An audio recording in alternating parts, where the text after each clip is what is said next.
Hey guys, we're super excited to be here at the LA Fit Expo. It's our third year in a row.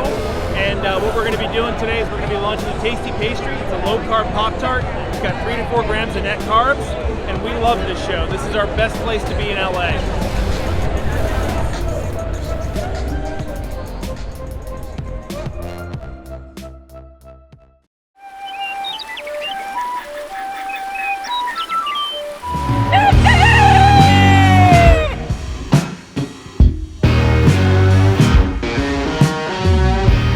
Welcome back to Legendary Foods Muscle in the Morning. I'm Dave Palumbo, and today is Tuesday, November 10th, 2020. And let's find out what's going on in the world of bodybuilding and fitness. If someone asked you 5 minutes before this interview who placed third in the men's physique Olympia last year, how many of you would have known the answer? Well, I do. It was Kyron Holden, and I think it's time more people started paying attention to what this guy is doing. Just listen to these numbers. He has 6 wins in 13 career contests, which is almost a 50% hit rate for all of you math majors out there. Now, on top of those 6 wins, he also finished third or better on 4 other occasions, which means that in 10 of his 13 career shows, he's placed top 3 or better, and one of those top 3 finishes is at the Olympia. So remind me again, why aren't more people talking about this guy? Because I think it's time for us to start including him in the conversation. Imitation might be the best form of flattery, but before anyone tries to imitate anything Hadi Choopan does, they may want to check with their doctor first, because messing around with him can get you all kinds of hurt.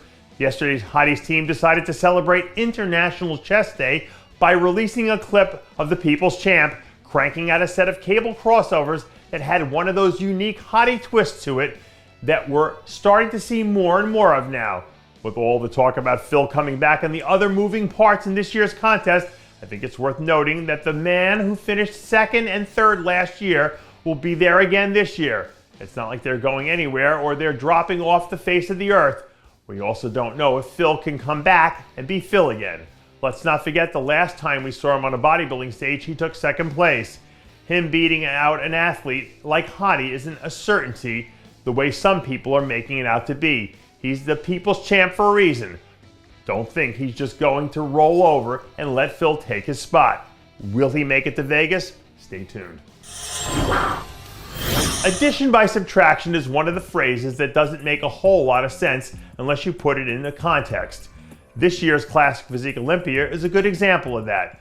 You subtract Keon Pearson and George Peterson from the mix, and that leaves room for you to add in at least one more athlete to the top 3 equation. And since Alex Cambronero won the Arnold Classic back in March, doesn't that make sense for him to be the next in line? Alex finished 6th last year behind George, Keon, and Chen Kang. 2 of those 3 are gone already, and I'm not sure what's going on with the international travel for Chen.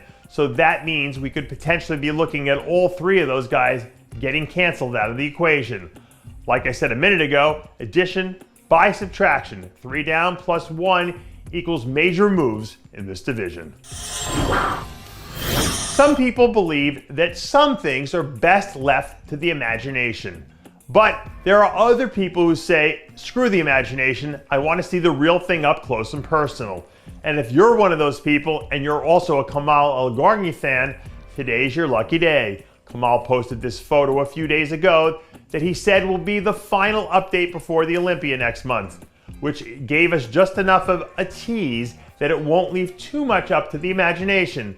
The feedback we've gotten from Kamal and Chris Aceto throughout the year has been nothing but positive, and he seems like he's on track to successfully defend his title. But if this really is the last update we see until he reveals the final product on December 17th, at least we won't have to wait too much longer before we see the real thing up close and personal.